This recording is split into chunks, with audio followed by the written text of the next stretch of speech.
नमस्कार दोस्तों, मेरा नाम राहुल सागर है और स्वागत है आप सभी का मेरे YouTube channel study with Rahul Sagar में। देखिए, आप सभी यही चीज़ें देखना चाहते हैं। मतलब आप वो ही चीज़ें देखना चाहते हो जो आप देखना चाहते हो और उसी चीज़ को लेकर के मैं आज बातें करने वाला हूँ।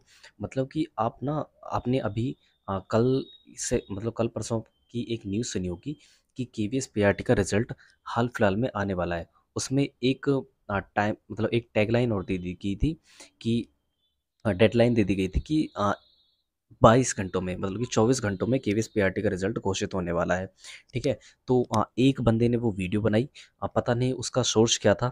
कोई भी किसी भी तरीके की वो जो केवीएस पीआरटी के रिजल्ट को डिक्लेयर करने की कोई भी ऑफिशियल जानकारी थी नहीं और उसके बेस पर काफ़ी सारे लोगों ने वीडियो बनाई। पता नहीं वो कहाँ से सोर्सेस निकल कर के आए जिस पर वीडियो की भरमार बन गई और लोग अभी भी कह रहे हैं कि 48 घंटों में, 27 घंटों में या फिर 1 हफ्ते के बीच में हो सकता है 1-2 हफ्ते में रिज़ल्ट आ जाए, बट जो 12 घंटे के अंदर की जो उनकी डेडलाइन थी, जो उन्होंने वो रिज़ल्ट घोषित करने की जो वो माँग क्या एक तरीके से बोल सकते हैं कि वो कह रहे थे कि केवीएस पीआरटी का रिज़ल्ट 12 घंटों में, 24 घंटों में जारी हो जाएगा, तो वो तो उनकी भविष्यवाणी हो गई गलत। ठीक है? दोस्तों देखिए, सच्चाई से मैं आपको रूबरू कराता हूँ। देखिए होता क्या है, आपने अभी हुआ क्या है, उन्होंने ये जो वीडियोज़ बनाई हैं, उन्होंने अपने अनुमानों पर बेस्ड बनाई हैं। वो किस तरीके से बेस्ड बनाई हैं? अब देखिए, मैं बताता हूँ। काफ़ी सारी चीज़ें हैं। जैसे अभी अ, एक तो नोटिफ़िकेशन आया था केवीएस पीआरटी की पोस्ट के लिए कि जिन लोगों ने बीएड के साथ-साथ डीएलएड किया है, वो अपने डीएलएड के डॉक्यूमेंट्स को अपलोड कर सकते हैं। मतलब जिन्होंने डॉक्यूमेंट्स बीएड के यूज़ किए थे फॉर्म फिल अप करते समय। ठीक है? एक तो उनका अनुमान का रीज़न बन गया ये चीज़। ठीक, फिर वहीं पर एक एनसीटीई का नोटिफ़िकेशन आया था, जिसमें से 11 अगस्त 2023 को जो सुप्रीम कोर्ट के द्वारा फैसला लिया गया था 28 जून 2018 के नोटिफिकेशन को रद्द करने का, उसी को अब सभी राज्यों को फॉलो करने का आदेश दे दिए हैं एनसीटीई ने। ठीक है? एक चीज़ हो गई ये अनुमान की उन लोगों की। ठीक?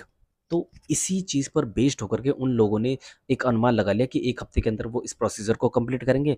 मतलब कि जिन्होंने बीएड और डीएलएड के फॉर्म फिल अप किए थे, मतलब बीएड की डिग्री होने के बावजूद, मतलब डीएलएड की डिग्री होने के बावजूद जिन्होंने बीएड के डॉक्यूमेंट्स अपलोड किए थे, उसका जो प्रोसीजर है वो 1 हफ्ते में कंप्लीट हो जाएगा।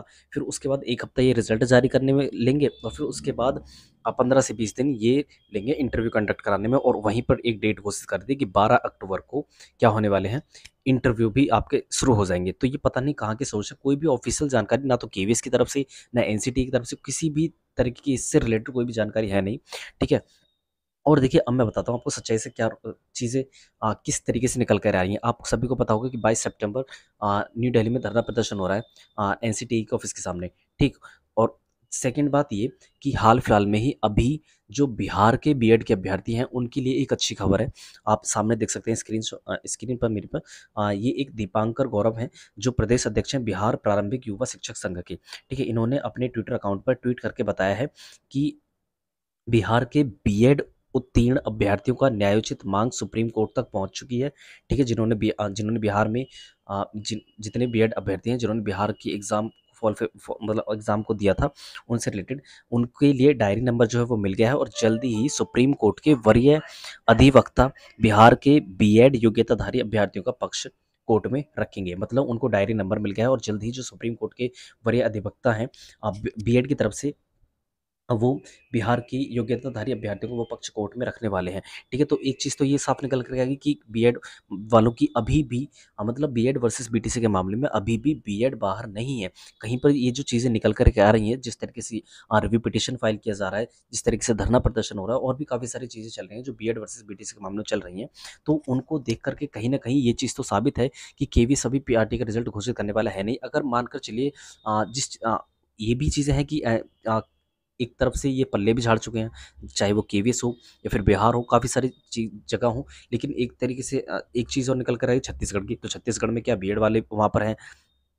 तो कहीं न कहीं देखा जाए तो आप ना एक जो भी ऑफ़िशियल जानकारी है उस पर विश्वास कीजिए, ना कि इस तरीके की अफ़वाहों पर मतलब आप विश्वास करें।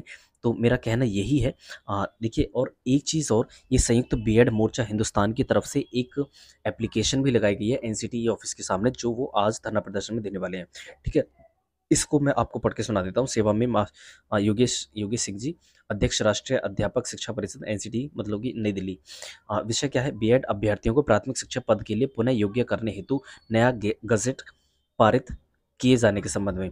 महोदय, देश के हम करोड़ों बीएड अभ्यर्थियों ने शिक्षक भर्ती संबंधी नियम बनाने वाली भारत की सर्वोच्च संवैधानिक संस्था राष्ट्रीय अध्यापक शिक्षा परिषद के द्वारा 28 जून 2018 को जारी आधिकारिक राजपत्र के अनुसार ही अपनी बीएड डिग्री पूरी किया है। उक्त राजपत्र के अनुसार बीएड अभ्यर्थी भी देश के प्राथमिक विद्यालयों कक्षा 1 से 5 तक के शिक्षक बनने की पूरी योग्यता रखते हैं। इस राजपत्र के आधार पर ही केवीएस, एनवीएस सहित विभिन्न राज्यों की प्राथमिक शिक्षा भर्ती में लाखों की संख्या में बीएड अभ्यर्थी शिक्षक पद पर वर्षों से कार्यरत। देखिए, काफी समय से पहले जो वैकेंसीज वगैरह आई थी, मतलब 28 जून 2018 के बाद जो वैकेंसीज वगैरह आई थी, उनमें भी बीएड अलाउ किया गया है। अब उनके ऊपर भी आंच आ गई है। ठीक है, तो ये चीज़ है, मतलब लेकिन 11 अगस्त 2023 को माननीय सर्वोच्च न्यायालय ने आपके उक्त राजपत्र को असंवैधानिक करार देने वाले राजस्थान हाईकोर्ट के 25 नवंबर 2021 के निर्णय को अमान्य कर दिया, मतलब मान्य कर दिया, जो राजस्थान हाईकोर्ट ने दिया था।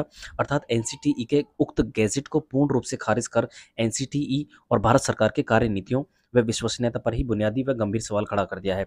महोदय, माननीय सुप्रीम कोर्ट के उक्त फैसले से जो आपका गैजेट रद्द हुआ है, उससे देश भर के हम सभी करोड़ों बीएड अभ्यर्थियों के प्राथमिक शिक्षक बनकर गुणवत्तापूर्ण शिक्षा देने के सपनों पर कठोर वज्रपात हुआ है।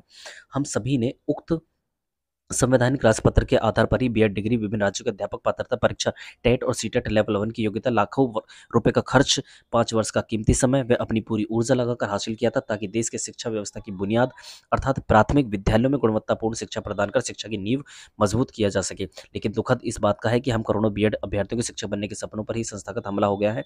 आखिर सर, हमारा अपराध ही क्या है? भारत के राजपत्र के अनुसार डिग्री हासिल करने से हम अपराधी कैसे हो गए? हम करोड़ों बेगुनाह बीएड अभ्यर्थियों को पीआरटी से वंचित होने की सजा मत होने दीजिए।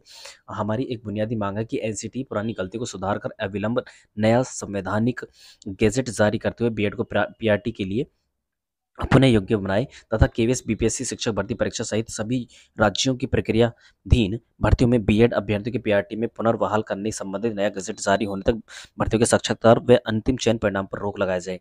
देखिए, यही बात की गई कि अभी जो केवीएस पे एक तरीके से बोल सकते हैं कि ये रिक्वेस्ट की जा रही है, जो दिल्ली का धरना प्रदर्शन हो रहा है वहाँ पर, कि अभी किसी भी तरीके का जिस पर जहाँ भी ये बीएड वर्सेस बीटीसी का मामला टिका हुआ है, अटका हुआ है, तो उन पे जो है अभी रिजल्ट घोषित ना की जाए तब तक कि ये बीएड वाला मामला पूरी तरीके से साफ ना हो जाए, क्लियर ना हो जाए, स्पष्ट ना हो जाए।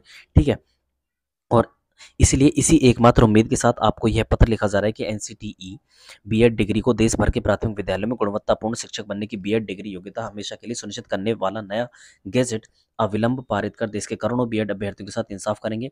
इस नए संवैधानिक राजपत्र द्वारा कम से कम 11 अगस्त 2023 तक सभी बीएड डिग्री प्राप्त या हासिल कर रहे अभ्यर्थियों को प्राथमिक शिक्षक पद पर नियुक्ति का अधिकार हमेशा के लिए दिया जाए। मतलब कि जिन्होंने 28 जून 2018 के नोटिफिकेशन को देखकर बीएड किया था और अब ये 11 अगस्त 2023 को खारिज कर दिया, तो इस बीच, मतलब इस समय के बीच में जिन लोगों ने बीएड किया था, कम से कम उन लोगों के साथ अन्याय ना हो, क्योंकि उनकी कोई गलती नहीं थी। क्योंकि जो भी उन्होंने डिसीजन लिया, वो एनसीटीई के बेस पर लिया था बीएड को करने का, क्योंकि जब एनसीटी ही जब डिसाइड करते हैं कि एक शिक्षक बनने के लिए क्या योग्यता होनी चाहिए, तो और हम माने किसकी? क्या हम अपने अपने हिसाब से तो हम ये बीएड वगैरह कर नहीं रहे थे। ठीक है, और तो यही है, क्योंकि इसमें जितने भी लोग हैं, जितने बीएड डिग्री धारक हैं, उनकी कोई गलती नहीं है, क्योंकि उन्होंने एनसीटीई, उनकी मात्र एक गलती है कि एनसीटीई के नोटिफिकेशन को उन्होंने माना और जिसके बेस पर उन्होंने बीएड किया। ठीक है, उसके बाद इस नए संवैधानिक राजपत्र द्वारा कम से कम 11 अगस्त 2023 तक सभी मतलब हासिल करें। उसके बाद है, उक्त विशेष मांग पूरा होने पर देश भर के करोड़ों बीएड अभ्यर्थी व उनके परिजन आपके शुक्रगुजार होंगे। ये सभी आप देख सकते हैं, 22/9/2023 को ये जो पत्र है, ये एनसीटीई को दिया गया है। तो देखिए दोस्तों, जिस तरीके से चीज़ें चल रही हैं ना, अ, उनके हिसाब से कि क्या मैं बोल सकता हूँ कि एक आशा मैं भी करता हूँ कि कहीं न कहीं चीज़ें अभी डिले होने वाली हैं, चाहे वो केवीएस पीआरटी का रिजल्ट हो, बिहार शिक्षक भर्ती हो। ठीक है, क्योंकि अभी बीएड वर्सेस बीटीसी के मामले में सुप्रीम कोर्ट भी अभी एक तरीके से बोल सकते हैं कि अभी क्लियर नहीं कर पाया है। हालाँकि एनसीटीई का जो नोटिफ़िकेशन है 28 जून 2018 का, वो ख़ारिज कर दिया गया है। ठीक है? लेकिन अभी ये बीएड वर्सेस बीटीसी का मामला काफ़ी जगहों पर अटका हुआ है। छत्तीसगढ़ की बात करें तो वहाँ पर अलाउ है, लेकिन कहीं और पर मतलब ये जो और सारी जगह हैं, उन पर नहीं है। तो काफ़ी सारी चीज़ें हैं और अभी मैं आपको बता दूँ केवीएस पीआरटी के रिज़ल्ट की, तो केवीएस पीआरटी का रिज़ल्ट अगर जिस तरीके से चर्चा उठ रही है, अगर ये हाल-फिलहाल में मतलब अगर ये 1 से 2 दिन के बीच में नहीं आया, तो मेरा मान कर के चलिए अगर ये 1 से 2 दिन के बीच में आ गया तो आ गया, अदरवाइज़ ये इसमें भी अभी भी डिले देखने के लिए मिलेगा आपको। जब तक एनसीटीई और जब तक केवीएस कोई ऑफ़िशियल जानकारी इससे रिलेटेड ना दे दे, जब तक किसी का विश्वास मत कीजिए। कोई भी मुँह उठा कर के वीडियो बना देता है और उसका आप विश्वास कर लेते हो। तो दोस्तों देखिए आप सभी समझदार हैं। देखिए ऑफ़िशियल वेबसाइट्स पर जाइए, उनको देखिए, काफ़ी सारी चीज़ें निकल कर आती हैं वहाँ पर या आप जो ऑफ़िशियल जानकारी है उन पर विश्वास कीजिए ना कि कोई भी किसी भी तरह की वीडियो बना देता है कि इतने घंटों में आ रहा है, इतने घंटों पर और यार इस तरह की जो वीडियो और एक भेड़-चाल की तरफ चलते हैं लोग। मतलब एक ने वीडियो बनाई उसके बाद 10, 100, 50, 100, 1000 लोगों ने बना बना देते हैं। मतलब कुछ भी और इसी से रिलेटेड मैंने कल भी एक वीडियो बनाई थी कि देखिए अभी केवीएस का जो रिज़ल्ट है वो जहाँ तक भी है अभी डिले देखने के लिए मिलेगा क्योंकि काफ़ी सारी चीज़ें चल गई हैं। रिव्यू पिटीशन फाइल कर दिया गया है और उसमें केवीएस को भी एक लीगल नोटिस दिया गया था कि अभी तक जब तक क्लैरिफिकेशन ना हो जाए, केवीएस अपना रिज़ल्ट जारी ना करे। तो काफ़ी सारी चीज़ें निकल कर के आ रही हैं। देखिए तो चलिए यही थी जो आज मैं बात करने वाला था क्योंकि देखिए मैंने थंबनेल मैं मानता हूँ कि मैंने अट्रैक्ट करने के लिए लगाया होगा आपको। मैं इस वीडियो के माध्यम से केवल आपका जो भ्रम है अ, मतलब जो सच्चाई है मैं उससे रूबरू कराना चाहता हूँ, ठीक है? मैं मेरी ना तो बीएड वालों के साथ कोई अ, ना तो बीएड और ना बीटीसी इन दोनों के साथ मेरी कोई दुश्मनी नहीं है। मतलब कि मेरा कहने का मतलब ये है कि मैं चाहता हूँ कि दोनों का ही भला हो। ठीक है? तो और लेकिन ये भला तभी होगा जब आप अच्छे से डिसीज़न लोगे, ठीक है? ना कि कोई भी अनऑफ़िशियल जानकारी पर आप विश्वास करते हैं और चीज़ों को लेकर के बैठ जाते हैं। तो चलिए दोस्तों, यही थी हमारी आज की वीडियो। आई होप आपको वीडियो पसंद आई होगी। अगर वीडियो पसंद आई तो प्लीज़ वीडियो को लाइक, शेयर और सब्सक्राइब कर दीजिएगा मेरे चैनल को। तो चलिए लेते हैं हम अब आपसे विदा। Thanks for watching.